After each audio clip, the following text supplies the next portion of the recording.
Alright, for our first panel discussion, pag-uusapan po natin ang mahalagang papel ng mga OFW sa pagpapalakas ng ating ekonomiya.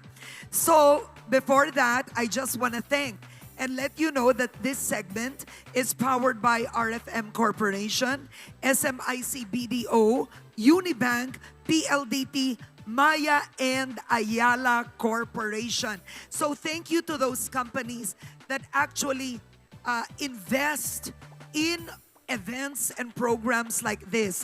So let's all welcome, let me call first the Secretary of the Department of Migrant Workers, Secretary Hans Kakdak.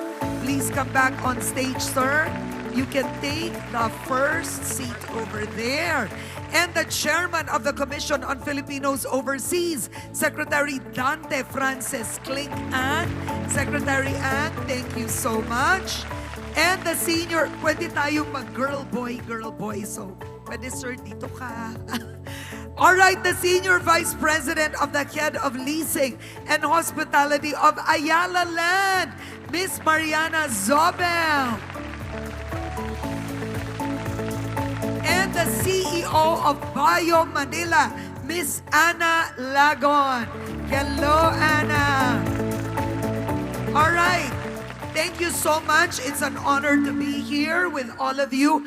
I think let's start first with, I want the audience to get to know each and every one at ano ang papel nila sa pagtulong sa OFW at sa paglago ng ekonomiya. Siguro I'll start first with the woman beside me. So Anna is the CEO and founder of Bio. You've seen that in our malls. Talk about yourself and the company for a while. Magandang umaga. Umaga pa ba tayo? Sa kanilang lahat. At unang-una, pasalamat muna ako sa mga OFWs who are present here. You've inspired me and the rest of us this morning. So this privilege for Bio to be here in this conversation is very close to my heart because we also give opportunities for OFWs. In fact, meron kaming mga binibigay na mga trabaho through our Bio Foundation. So marami po kaming na-employ na mga weavers in connection with our corporate social responsibility programs. Meron din po kaming mga trabaho na nabibigay sa stores at open kami lalong-lalo na sa mga umuuwi galing abroad because we feel like we should be very open in welcoming you home and giving you that space to really share with us your learnings abroad. In our production, Karen, we have a lot of workers who we offer very attractive package just so hindi na po sila aalis ulit. Napakaraming magagaling na gumagawa ng mga damit pero nasa ibang bansa sila. So kung meron kaming nakikilala, talagang kinakausap namin, Karen, because we want to show them that in the Philippines, you will also have opportunities and Bio is a space for that. Thank you so much, Anna. Now I want to talk to Miss Mariana Zobel, the Head of Leasing and Hospitality of Ayala. That's correct. Because, Correct. you know, you've moved through, for a while, nasa BPI po siya. Now, Ayala Land. Yes, Okay. Karen. So actually, when I was, good morning everyone, and thank you so much for this opportunity. I actually have so much admiration for each and every one of you.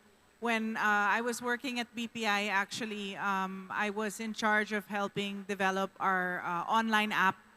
And one of our biggest drivers and reasons for developing that app was thinking about the many Filipinos abroad who are looking to send money back home and support their families. And in that, I had the chance to do a lot of research and studies about the lives of OFWs. And I'm really, really so humbled and impressed by all that you do to keep the economy moving and growing. So thank you. Thank you so much. Now, Secretary Hans Kakdak is the Secretary for the Department of Migrant Workers. Secretary, what is the department doing to help OFWs with a transition?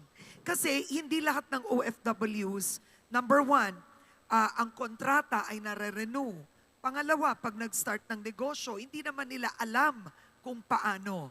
Well, thank you, Karen. Thank you. Good morning po muli sa lahat, fellow panelists. The transition really doesn't begin at the point of transition. The transition begins even prior to departure from the Philippines. Kaya dyan pumapasok ang Department of Migrant Workers and our regulatory framework, our mission to look out for the welfare and protection of OFWs. Kaya po, pangkaraniwan trabaho namin sa DMW, yung mga labor attachés, sinusuri, tinitignan yung kung lihitimo yung trabahong papasukan. Kung may nag-aalok ng trabaho sa OFW, chinecheck, bine-verify ng labor attachés natin.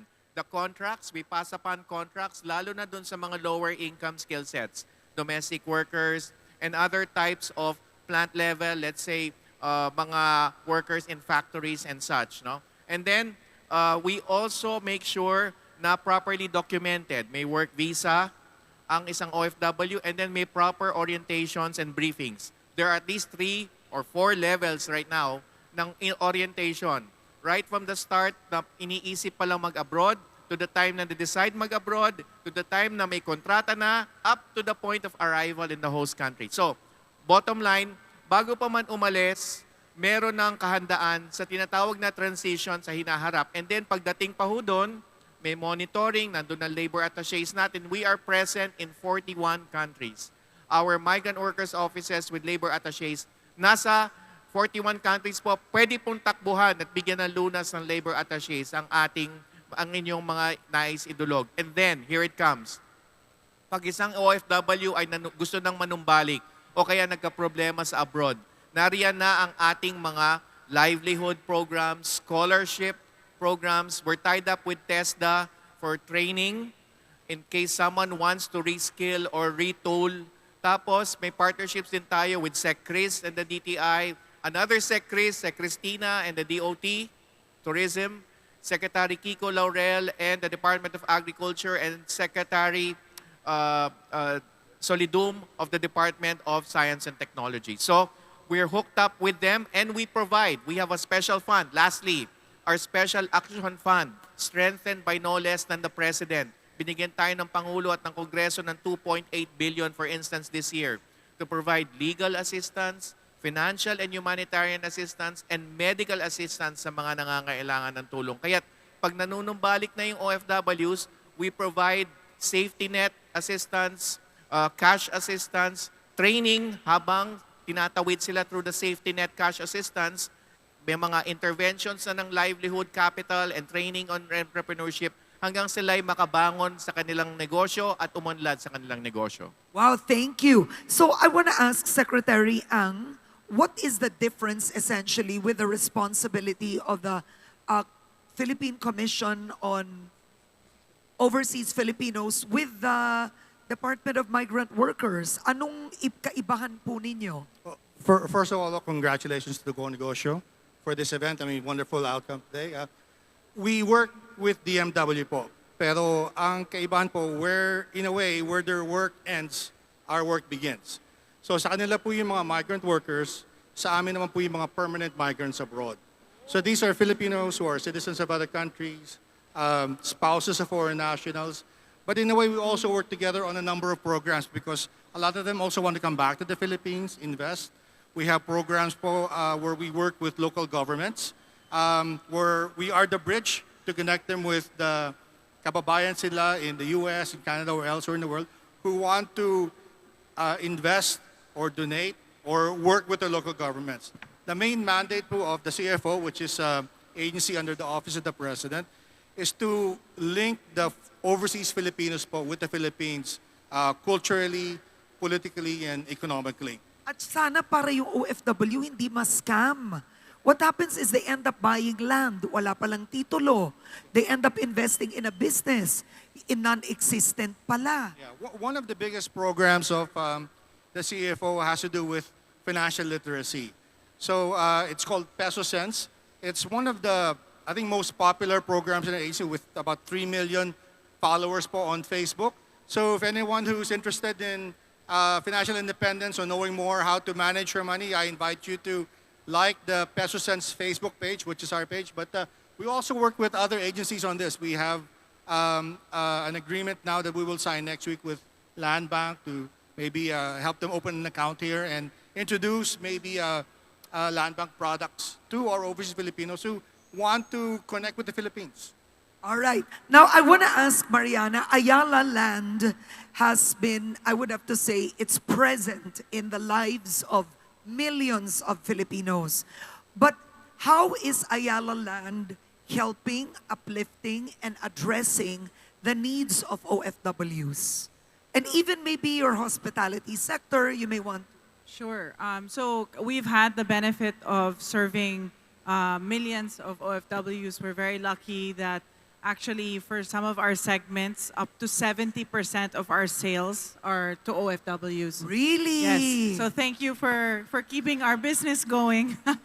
I think the main objective that we have in kind of widening our market is ensuring that, one, from a product standpoint, what we're building and what we're offering is of the highest quality and value that we can offer. Two, which is equally important, is ensuring that the payment terms are attractive and workable to ensure that, you know, just as much as I know many of you have so many expenses, many beneficiaries to worry about, the idea of being able to put aside some of the funds towards an asset, I think, is an important step in financial security.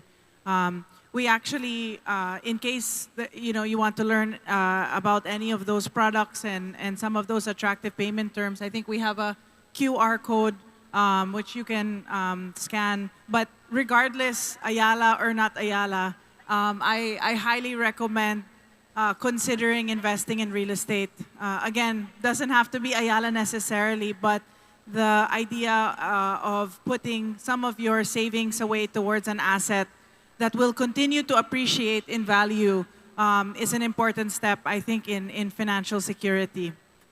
All right, alam mo, and I wanted to say, no, sino ba dito ang mga OFW? Wow! Oh my gosh! Sama na ako sa inyo. Okay, sino ang kapamilya ng OFW? Wow! So, what an audience. So, unang-una, I'd like to repeat what Mariana said. Guys, tandaan nyo to. Ang dami kong na-interview na OFW sa May Puhunan. That's our show in ABS. Number 1, invest in land and property. Bakit po? Ang pera na kinikita nyo nawawala ng parang bula. So, kapag nag-invest kayo sa lupa or a property, tumataas po ang value nito. Kung ngayon, ang halaga niya ay 1 milyon, matapos ng 3 taon, baka 5 milyon na yon. Dahil kapag may tulay na natapos ang gobyerno doon, kapag nagkaroon ng mall doon, ng eskwelahan, so ang pera ninyo lumago. Pero eto tip ko, parang awa nyo na please, only invest sa mga reputable companies. Nagugulat ako, may mga OFW. Kunyari, binigyan lang ng leaflet or brochure. Diba, Secretary Kakdak, naniwala na ni hindi nila ginugal, ni research, hindi kilala ang kumpanya. So invest in reputable companies. Yung kilala, yung mga kilala. And I want to ask you, what is Bio doing to help uplift the lives of OFWs? I think I've mentioned some of them, no? For the livelihood opportunities that we are open to that. And we're also exploring yung families of OFWs. And you know, because of the inspiration I got this morning, parang feeling ko kailangan siguro merong special privilege ang OFWs and your families. I'm not sure if that's possible. May mga ID ba sila na pag pumunta kayo sa Bio Store, you'll have a special discount, di ba? Wow! Oo, parang ano kung may PWD, may OFW card. Because Okay, I'm meron? really so...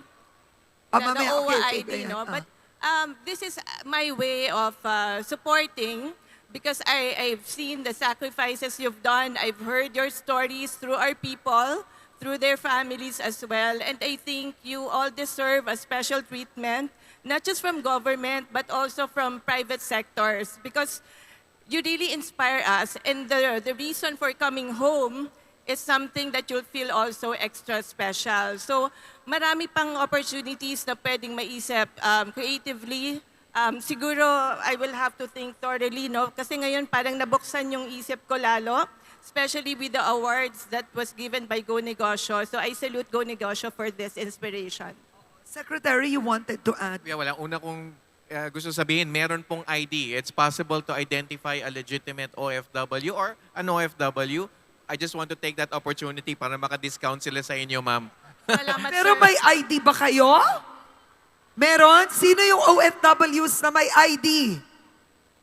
O, ang konti. Meron. But- Sino yung OFWs na walang ID? O, paano yun, sir? Hindi, may ID, but what I'm trying to say is it can be validated. Kahit passport. So, yan. Kahit passport, pakidala po para makikita namin. Pag uwi ko ng opisina mamaya, ipaparash ko para bukas na bukas din, mai-implement we namin. can- No, Kasi but Christmas, can you give an ID?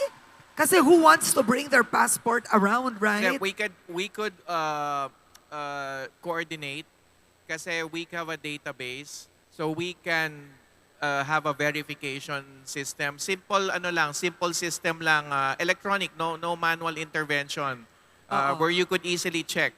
We could always start with your enterprise, and then it could multiply to others. Thank you, sir. Idadagdag ko lang, Karen, if I may. Hindi lang naman po ako yung local brand.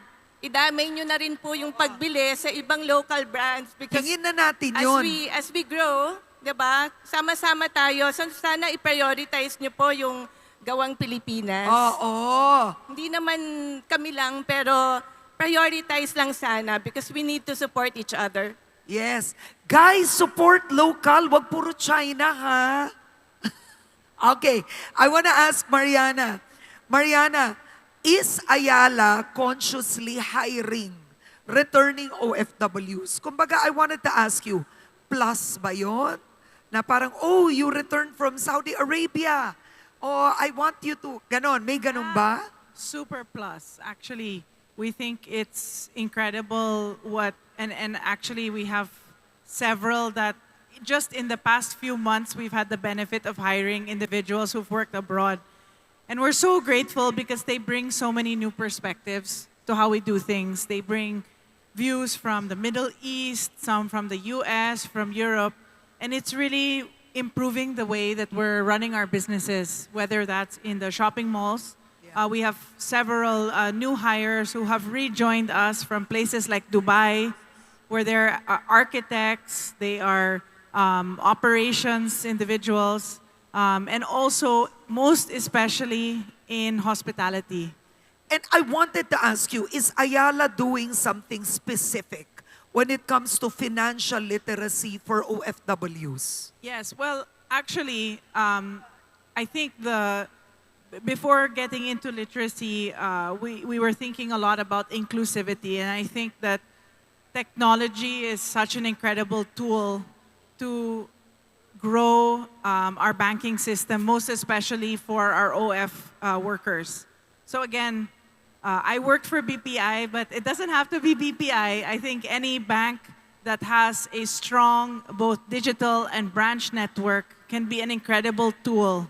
In the case of BPI, which again, if you want to learn more information or if my English is giving anyone a nosebleed, we'll share more with you about what we do. We have, for example, you can open an account just using your phone. It takes 5 minutes and one ID lang. And with that, we have the Pamana Money Goer and Pamana Padala, which is no maintaining balance. Ah, wow! And also free transfers, BPI to BPI. And in some cases, we also offer free transfers, BPI to other banks. So it's one way to simplify your lives in sending money back home. But more importantly, with technology, you're able to better monitor the spending. Yeah, oo. of Narinig those nyo around yun. you. With technology, nababantayan nyo yung gastos ng mga kapamilya nyo rin sa Pilipinas. 'Di ba? Alam nyo kung saan nila nilagay ang pera. Oo. So I wanna ask, Secretary Ang, I think, what is the main priority of your office when it comes to helping your sector of OFWs? Well, let me just say, first of all, that when they leave the Philippines, some of them may be OFWs, but while abroad, many of them also change their status to become permanent residents or even citizens of other countries. So these are the communities that we look after. Now, I have just been appointed to the CFO just a little bit over a month ago, but the main thrust of the program is to change the narrative from brain drain to brain gain. So we mentioned awards a little while ago, and there were awards kanina. One of the bigger programs of the CFO is the Presidential Awards that will be next week. So there will be a program in Malacanang, and the concept really is to recognize Filipinos who excelled abroad and have become or play important roles as ambassadors of the Philippines. Of course, increasing our presence abroad, but a lot of them are also investing in the Philippines, doing some projects. One of the winners, for example, has been carrying on medical missions for decades. Another one is a foundation that is promoting neurosurgery in the region. So these are fantastic people, but these awards are not just limited to Filipinos. We also recognize foreigners who have done or contributed to Filipinos or to the Philippines. So as I said, there's a lot of collaboration between our office and DMW. The database that Secretary Kakdak mentioned, we're now trying to see if we can have a unified database so when people have offerings or programs, maybe through some app they can know where to go if they want to invest, if they want to donate, or if they just want to visit. So all of those things are part of the programs and activities of CFO. But do you actually guide like these permanent resident OFWs if they want to invest in the Philippines? Do you offer that kind of advice? We do. We're the last agency that they talk to, actually. So we prep them before they leave for abroad. So the prepping really is counseling for the children of the immigrants, but also what we call a pre-departure orientation for them, whether they're going to the United States or to Europe or elsewhere in the world. And in that program, of course, we mention our programs where they can link back to the Philippines. Secretary Kakdak, kapag OFW, ang kantang naaalala natin, babalik ka rin. Si Gary Valenciano. Babalik ka rin. Ang problema, babalik ka rin. Ang tanong nila, anong gagawin ko dito? Ganon. 'Di ba? O babalik ka rin. O tapos, anong gagawin ko sa Pilipinas? 'Di ba? So I think pag-usapan natin ang mga problema ng OFW pag pabalik na, that adjustment, 'di ba? Where to put the money? What should they do? First of all, yung ating, yes, we're also into financial education. So we partnered with Bangko Sentral and BDO Foundation as well as the CFO sa pagpapalawig ng financial literacy, financial inclusion, yung dapat merong bank accounts ang mga OFWs para doon po na i-impok yung inyong mga kita. And then financial literacy, of course, to prepare them, no? But also, yun nga, yung mga partnerships that we're establishing right now. Yung nabanggit ko kanina sa opening message, we're establishing a reintegration network. And the goal is to have a one-stop shop, which is physical and virtual. So Karen, madali, kung meron halimbawang virtual, parang nabanggit ni Ma'am kanina, if there's an app na virtual which we're currently developing, mabuksan niya lang yung app, malaman yung business opportunities na nakalaan, na programa ng DTI for MSMEs, programa ng DA Sana for nandito Group yung app. Agri. Yes. Well, abangan po yun. Actually, I'm sort of giving advance notice. But there will be a proper announcement for this. And then, of course, the physical setup, aside from the virtual. Malalaman niya yung tinatawag na pathways, no? Tungo sa saan ang mga iba't ibang programa ng gobyerno. Kasi marami pong programa. Ang problema yung kaalaman at kahandaan. So, una, yung information nga that can be disseminated through the app. And number two, yung trainings. Kaya nga nakapag-partner rin tayo with TESDA para sa mga NDTI, NDA, para sa mga entrepreneurship trainings. Just one more thing about an example lang from the DOT. Ang DOT, we recently launched a culinaria campaign in Pangasinan, yung gumagawa ng bagoong, yung masarap na bagoong sa Pangasinan. At tinutulungan silang mag-package ng mga bagoong na magiging competitive, yung packaging, and then yung marketing, and then yung pagpapatakbo ng mismong negosyo. So sina Sec Cristina Frasco ng DOT, merong programang ganyan and we link up with them and we promote this and meron tayo mga 30 trainees na nag-graduate the other day. And meron pa isa doon, paborito ko, yung Airbnb. Sabi ni Sec Cristina, yung Airbnb, hindi yan kailangan 5-star hotel. It can be a simple home in a far-flung province or region na bebenta yon sa mga tourists, backpackers, and such. So, basta't malinis, maayos, baka hindi nyo alam, yung mga sarili yung tahanan, pwede na yung maging Airbnb. So, yun po ang isang programa ng Department of Tourism. Ang galing nun, pero dapat ituro sa kanila paano ang Airbnb business. Dapat i-prepare yung OFW doon. Oo. Alright. Now, alam naman natin, social media is the best marketing tool. Marami sa inyo bumibili sa Facebook Marketplace. Tama, no? Sa TikTok, doon kayo bumibili. So I want to ask Mariana and Anna, how can OFWs that want to start a business, how could they leverage on social media, using social media? Alam naman natin, very powerful, no, ang social media. Great equalizer nga siya. Hindi mo kailangan ng malaking puhunan. Ang kailangan mo lang is lawakan yung network mo at mag-create ng contents na sana naman responsible enough yung mga contents na yan para mai-impart nyo yung talagang message ng produkto because our goal is to create businesses out of it. So, ako kasi gusto kong ikumpara kung ano muna yung baon ng OFW as compared to a person who's in business, no? Para yun yung tools na gagamitin mo to leverage on social media. Kasi madali lang mag-open ng Facebook, mag-open ng Instagram, ng TikTok. Madali yon. Pero paano mo siya pagsisikapan na talagang tuloy-tuloy? So kailangan baon mo sa sarili mo. Alam mo, wag na kayong tumingin kung saan-saan pa. Bago kayo naging OFW, di ba focus yung mga isip nyo? Kasi may goal kayo eh. Alam nyo kung saan nyo gustong pumunta, anong trabaho. So may focus kayo. Isa yan sa mga kailangan nyo na tools sa negosyo. Ang social media is just an extension, pero napaka-daling paraan para mapabilis yung connection nyo sa market.